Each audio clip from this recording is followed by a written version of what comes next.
Hello, in this video we will be showing you how you can access the Sociological review off campus.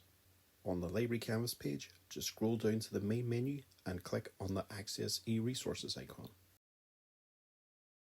From the list of options available, just click on the Archives icon. Now on the Archives page, just scroll down until you come across the Sociological review icon and then just click on that.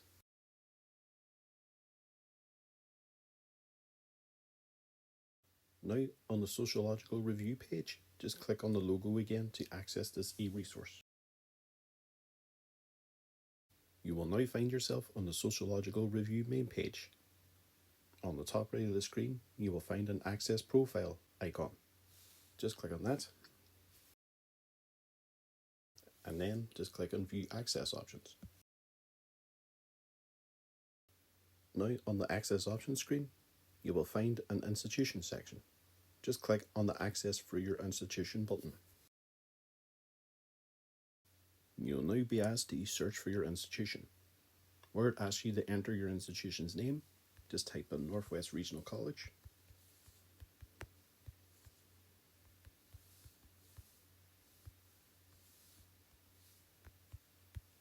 And when that appears as an option underneath, just select that.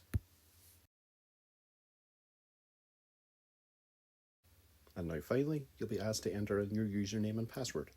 Just enter in your 8-digit user ID, followed by your password, and then finally click the login button.